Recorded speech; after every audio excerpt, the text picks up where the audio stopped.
네, 안녕하세요. 저는 3기 전민경이고 모멘텀의 첫 번째 발표를 받게 되어서 정말 부담스럽지만 열심히 해보겠습니다. 제가 준비한 주제는 그 로보틱스랑 3D 분야의 도메인 랜더미제이션이 좀 되게 핫한 주제였거든요, 한동안. 그래서 이거랑 관련돼서 좀 다양한 논문이 있어서 어떤 걸 할까 생각을 하다가 최근 것보단 좀 제일 처음이 된 논문을 하고 이게 확장되는 과정을 이해하면 좋을 것 같아서 이걸로 준비를 했습니다.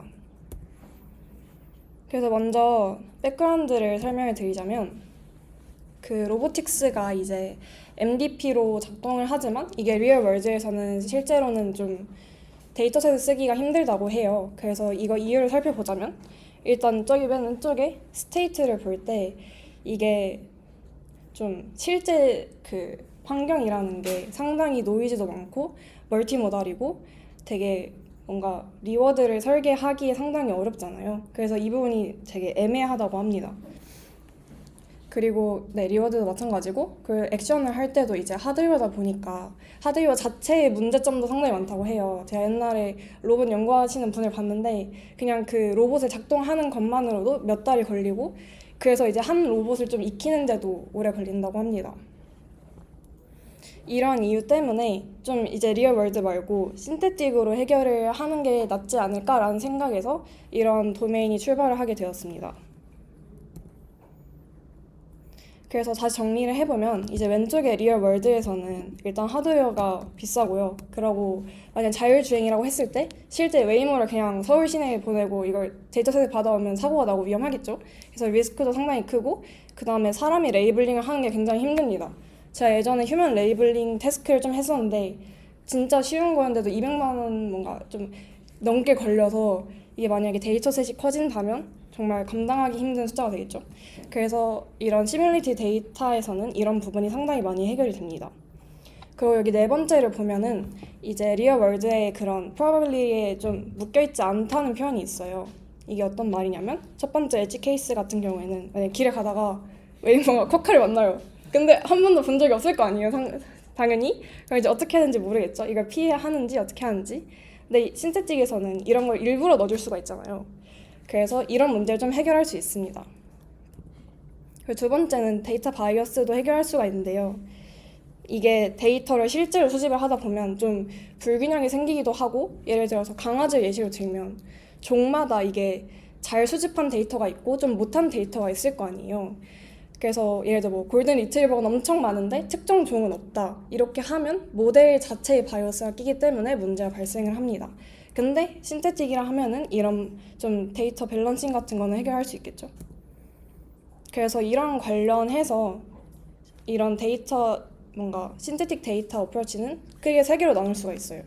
첫 번째는 이제 시스템 아이디고 두 번째는 많이들 아시는 도메인 어댑테이션 그 다음에 세 번째가 도메인 랜더미제이션입니다.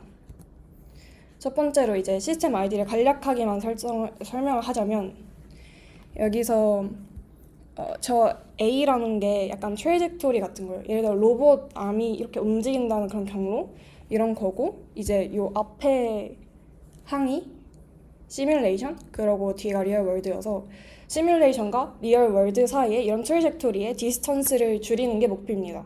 그래서 이거를 좀 수학적으로 설정을 하는 거예요. 근데 이렇게 하면 사실 리얼 월드는 되게 변수가 많고 멀티모달이 힘들다고 했잖아요. 그래서 이 방법보다는 이런 DA 방법이 많이 쓰입니다. 이렇게 시스템 아이디가 시뮬레이션을 리얼리티로 그대로 매핑을 한다면 DA는 좀 뭔가 확률 분포를 매핑을 하는 방식을 채택을 합니다. 근데 이거는 내용이 좀 많아서 여기는 생략을 하겠습니다. 그래서 마지막 방법인 도메인 제가 슬라이드를 넣었네요. 그래서 첫 번째로 이런 프로그레시브 네트워크 같은 거는 이제 모델이 배우면서 예전에 배웠던 정보는 계속 있게 돼요. 그래서 이거를 해결하고자 그냥 뒤에 레이어를 하나 더 달아서 뭔가 세컨드 도메인 같은 경우에 그 새로운 레이어가 배우는 식으로 독립적으로 나누게 됩니다. 이런 것도 있고 인버스 다이나믹스는 이제 로봇이 커런트 스테이트가 있고 액션을 해서 골로 가잖아요. 근데 이거를 이제 매핑을 하는 그런 펑션을 배우는 과정입니다. 그 다음에 뭐 이런 로우 디멘션에서 배우는 것도 있고 베이지안을 쓰는 것도 있습니다. 그리고 이제 슈퍼바이즈가 아니라 좀 위클리나 언서블을 보면은 뭐 좀 위클리에서는 모델 프레딕션 자체를 뭔가 하나의 노이지한 레이블로 보고 학습을 하는 방법도 있고, 아니면 셀프숲 같은 경우에는 이제 로봇 안에 카메라가 달려 있어서 이런 센서가 자체로 레이블을 만드는 역할을 해요. 이런 식으로 휴먼 레이블 없이 학습을 하는 방법도 있습니다. 그 다음에 이제 오늘의 메인인 도메인 랜더미제이션을 할 텐데요. 먼저 모티베이션으로 설명을 하자면, 도메인이 이제 이런 갭 문제가 생긴 이유는 신테틱이랑 리얼 월드의 뭔가 분포 차이가 발생해서 생기는 거라고 해요. 근데 이거를 다르게 생각을 해보면, 만약에 이런 신테틱 데이터 안에서 애초에 그 분포가 엄청 다양하고, 만약에 그 분포가 신테틱하고 리얼 사이의 그 갭보다 넘어버리면, 그러면 그냥 신테틱으로 학습을 했는데 모든 분포를 커버하는 게 돼버리죠. 그러면 이제 리얼을 따로 학습을 하지 않아도 로봇이 잘 작동을 할 수 있으니까, 그러면 이제 신테틱에서 좀 컨디션을 많이 줘보자가 모티베이션이 되었습니다. 그래서 이 논문의 저자가 좀 영감을 받았던 이전 연구들 간략히 소개를 하면요. 이건 이제 여기 나침반 같은 게 예를 들어 뭐 차 같은 거라고 하고, 옆에가 손전등 뭐 라이트가 있어요. 근데 이 라이트의 방향에 따라서 이 차가 우회전을 할지 좌회전을 할지가 결정되는 태스크입니다. 근데 이게 실제로 만약에 그런 시스템 아이디를 한다고 하면 마찰 계수 같은 좀 불필요한 환경도 많이 영향을 받게 돼요. 근데 여기서는 이제 그런 걸 좀 줄이고자 되게 간단한 시뮬레이션으로 뭔가 베이지한 거랑 그 외 걸로 나누게 됩니다. 그래서 예를 들어 이런 복도의 길이 혹은 라이트의 방향 같은 거는 이런 환경에서 중요한 변수겠죠. 그래서 얘네는 랜덤성을 좀 줄이지만 모든 거를 커버할 수 있게 사람이 좀 조작을 합니다. 그리고 그 외에 뭔가 마찰 계수, 뭐 바퀴와 지면의 이런 상관관계는 상관이 없는 거니까, 중요하지 않은 변수니까 전부 다 랜덤하게 만들어 버립니다. 그래서 이렇게 학습을 했을 때 그냥 신테틱에서 하고 리얼에 바로 적용을 시키면 요 손전등 라이트에 따라서 잘 간다고 해요. 그리고 두 번째는 얘는 foreground랑 background를 나누는 건데, 이제 사람이 푸시업을 하는 그런 동작 같은 게 있잖아요. 근데 이걸 이제 로봇이 한다고 했을 때 도대체 어디부터 어디까지 레이블을 해야 되는지 모르는 경우가 생깁니다. 그래서 이 논문에서의 아이디어는 그 foreground에 대해서는 이게 주기적으로 일어나는 거니까 약간 좀 주기적인 노이즈를 주고, 그 뒤에 백그라운드는 완전 랜덤하게 주게 됩니다. 그럼 이제 노이즈 차이 때문에 테스트 셋에서는 이거를 좀 잘 배울 수 있게 된다고 해요. 그리고 마지막으로는 이제 CAD2RL인데, 얘는 좀 드론 같은 그런 쿼드콥터가 부딪히지 않고 지나가는 태스크입니다.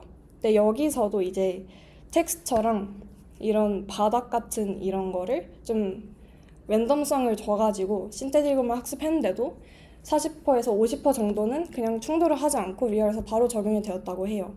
그래서 여기 있는 이 세 가지의 아이디어를 보고 여기 있는 저자가 이걸 좀 로봇에서 좀 더 정확한 태스크에 적용을 하고 싶다. 예를 들어 로봇이 뭔가 짚는 거 이런 걸로 확장을 하고 싶다고 하고, 두 번째는 약간 텍스처 같은 건 사실 렌더링 하기도 힘들잖아요. 뭔가 컴글을 들었으면 아셨을 것 같은데, 그래서 이런 거 없이도 좀 뭔가 비현실적인 대충 만든 여기 보이는 이런 환경 같은 걸로 학습을 했는데도 실제에서 잘 되는지를 궁금해했습니다. 그리고 세 번째는 이제 뭐 VGG16 같은 걸 쓰면은 다 이미지 프리텐드 웨이트를 쓰잖아요. 근데 그게 정말 이런 태스크에 중요한지를 테스트하고자 하였습니다. 그래서 메소드를 설명을 드리면, 일단 싱글 카메라를 썼고요. 그리고 여기서는 이제 테이블의 높이를 고정을 해서 2D에서 코디네이트를 예측하는 걸로 태스크를 단순화했습니다. 그리고 이런 오브젝트가 8가지가 쓰이게 되는데요. 여기서 사이즈하고 쉐입은 먼저 알려주는데 컬러는 알려주지 않았다고 합니다. 그 렌더링은 무저컬을 사용했다고 해요. 그래서 보면은 컨디션이 되게 많아요. 그래서 이 모든 것들을 랜덤하게 만드는 게 여기서의 주된 포인트입니다. 그래서 보면은 좀 이 디스트랙터 오브젝트라는 거는 만약에 여기서 이 파란색 정 육면체를 잡아야 하는데 그 뒤에 오브젝트가 막 다양하게 놓여 있으면 로봇이 좀 더 헷갈리잖아요. 이런 거를 디스트랙터 오브젝트라 생각을 하고 여기서는 없거나 최대 10개까지 놓는 걸로 설정을 했습니다. 그리고 그거 외에도 뭐 오브젝트의 위치, 텍스처, 아니면 카메라 오리엔테이션, 아니면 이제 카메라 시야각, 혹은 라이팅, 랜덤 노이즈 같은 거의 모든 경우의 수를 테스트하고자 하였습니다. 텍스처도 이렇게 했습니다. 그 다음에는 이제 여기서 모델을 하나 간단하게 제시를 했는데요. 여러분들 보시면 너무 시시하다고 할 것처럼 그냥 리그레션 모델이라고 생각하시면 됩니다. 그냥 이제 VGG16을 쓰고 그 뒤에 FC 레이어를 2개 붙여서 코디네이트를 예측을 하는 거를 볼 수 있고요. 로스는 L2, 그러고 이제 나머지 하이퍼 파라미터는 좀 당연하게 많이 쓰는 것들을 썼습니다. 그래서 이렇게 했을 때 실험을 좀 4가지 정도로 진행을 했는데요. 이제 거기서 개괄적인 걸 말씀을 드리면 8가지 오브젝트를 썼고 이거를 학습할 때는 메쉬 형태로 이용을 했습니다. 그리고 테스트 셋은 이제 480개 웹캠 이미지를 썼고 뭐 디스턴스는 70에서 150cm를 사용했다고 합니다. 그리고 최종에는 이제 레이블드 이미지를 60개를 써서 여기서 20개, 20개, 20개씩 나눴는데요. 첫 번째는 오브젝트만 있는 거, 두 번째는 이제 디스트랙터까지 있는 거, 세 번째는 약간 가려진 게 있는 경우로 나눴다고 합니다. 그래서 이렇게 했을 때 여기 보면은 이건 이제 오차를 센티미터로 나타낸 건데 평균으로 1.5cm 오차가 있다고 해요. 근데 이게 이 당시에 좀 전형적인 방법보다 오버피팅 이슈가 살짝 있긴 하지만 그래도 그렇게까지 고화질이 아닌 카메라를 썼는데도 상당히 잘 퍼포먼스가 나왔다라고 해석할 수 있습니다. 그 다음에 저는 이 부분이 좀 더 흥미로운데요. 여기서 이제 아까 엄청나게 많았던 컨디션들이 하나하나가 성능에 어떤 영향을 줬는지를 좀 어블레이션을 했습니다. 그래서 보면은 트레인 이미지의 개수, 그리고 텍스처의 그 개수, 랜덤 노이즈, 디스트랙터 이런 걸 했는데 결과적으로 보면은 랜덤 노이즈는 거의 무의미한 결과가 있었고 그 외에는 다 영향을 끼쳤다고 해요. 이걸 이제 자세히 보면 먼저 이 실험에는 트레이닝 샘플을 주된 목적으로 했습니다. 그래서 여기 보면은 파란색은 프리트레인드고 빨간색은 랜덤 이니셜라이즈로 된 모델이에요. 그래서 이 빨간색부터 보면은 여기 5,000개 부근에서 이제 성능이 상당히 좋게 수렴이 된 걸 볼 수가 있죠. 쟤는 파란색입니다. 파란색을 보면은 5,000개부터 거의 최고에 근접한 수준으로 성능이 나왔습니다. 근데 랜덤으로 하면은 일단 처음에는 상당히 안 좋았다가 여기까지 와야 비슷한 수준이 됩니다. 그래서 여기서 내릴 수 있는 결론은 프리트레인드가 상당히 의미가 있다. 언제냐면 특히 데이터가 적을 때 의미가 있다고 볼 수 있습니다. 그렇지만 여기 잘 보면은 빨강색이 사실 조금 더 좋거든요. 그래서 최종 성능은 랜덤으로 했을 때가 제일 좋다고는 합니다. 그 다음에 이제 텍스처에 관한 실험을 했는데요. 여기서는 이제 텍스처의 개수를 베리에이션을 줬습니다. 그래서 여기 보면은 1000개 텍스처보다 작을 때는 이제 성능이 좀 안 좋아지는 걸 확인할 수 있고 최종 성능까지 갈 때 계속 감소하는 걸로 봐서 텍스처의 개수가 상당히 직결된다라고 해석을 할 수 있습니다. 그래서 예를 보면 사실 앞에보다 뒤에 변화가 좀 더 크잖아요. 그래서 오브젝트의 포지션보다는 텍스처가 좀 더 중요하다라고 실험 결과를 도출해냈습니다. 그리고 이 다음에는 랜덤 노이즈에 관한 건데요. 여기서 보면은 모든 메소드가 사용됐을 때는 1.3, 1.8, 2.4가 되는데 이제 노이즈가 없으면은 이게 1.4로 성능이 조금 안 좋아지긴 합니다. 그렇지만 이름에도 불구하고 카메라 랜더마이제이션이나 디스트랙터 같은 얘네보다는 그래도 성능 차이가 되게 미미하기 때문에 노이즈는 좀 수렴에는 도움이 되지만 그렇게 유의하진 않다고 결론을 내렸습니다.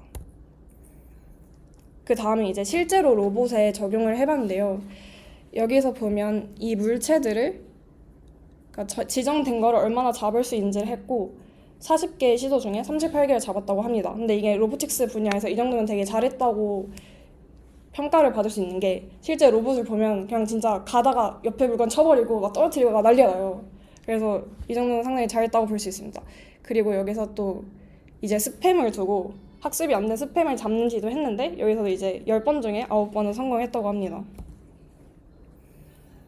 그래서 여기서 이제 배울 교훈점이 뭐냐라고 하면은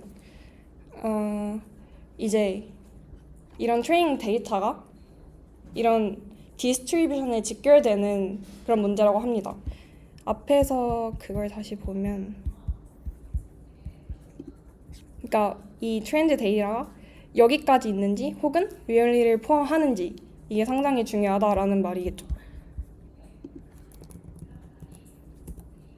그리고 두 번째 방법은 이제 DR은 어떻게 해석할 수 있냐면 필요 없는 걸 무시한다라고도 약간 인투이션을 얻을 수 있다고 해요. 예를 들어 뭐 씬 이미지가 있는데 뒤에서 아예 그러니까 이 태스크에 관련 없는 다른 뭔가 물체 혹은 뭐 사람 같은 거를 모델이 알아서 무시하고 어디에 초점을 맞춰야 되는지를 안다는 그런 의미로 해석이 됩니다. 그리고 세 번째는 이제 DR은 메타러닝이라는 뜻인데요.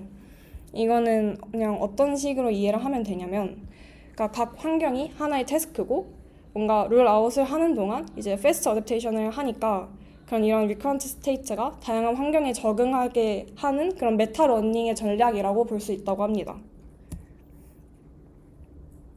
그 다음에 여기서 제시하는 이제 뭔가 한계점 다음에 해결할 수 있는 거는 일단 카메라 프레임이 그렇게 고해상도는 아니어서 다양한 레졸루션으로도 할 수 있다는 거고 그 다음에 이제 모델 아키텍처를 좀 바꿀 수 있다. 왜냐면 엄청 기본적이고 여기서 논문에서 말하기를 그냥 VGG16을 쓴 이유는 비전에서 잘 되는 모델이고 프리텐드 웨이트를 그냥 쉽게 쓸 수 있다 해서 그걸 설정을 한 거거든요. 그래서 이걸 바꿀 수 있다는 그런 디렉션을 제공을 했습니다.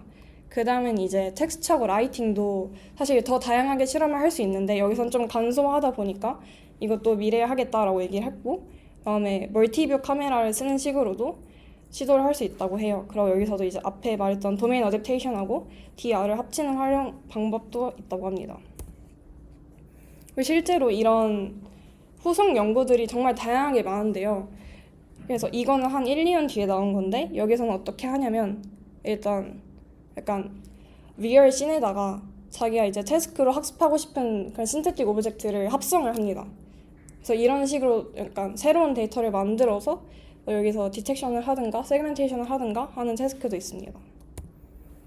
그리고 아까 있었던 어블레이션처럼 작아서 잘 안 보이겠지만 각 그 요소들에 대한 평가를 좀 더 세세하게 했는데요. 여기 보면은 제일 낮은 게 라이트가 아예 랜덤이 아니라 고정돼 있는 라이트거든요. 그래서 라이트를 좀 랜덤을 주는 게 가장 중요하고 그 다음에는 여긴 텍스처의 변화가 없는 건데 성능이 이만큼 떨어져서 텍스처를 바꿔주는 것도 중요하다. 그리고 이 다음에 이제 4K인데 해상도도 영향을 받는다고 해요. 그리고 뒤에는 어그멘테이션, 그리고 여기 뒤에는 디스트랙터 같은 경우인데 얘는 이제 앞에 애들보다는 그렇게까지 중요하지는 않은 걸 보이긴 했습니다. 제 발표는 여기까지고요. 그래서 이 두 개 논문을 주로 봤고 제가 버클리 이 강의도 봤는데 이게 상당히 퀄리티가 좋더라고요. 그래서 이 실제 저자가 강의를 한 거여서 시간이 되시고 관심이 있다면 이것도 보면 좋을 것 같습니다. 감사합니다.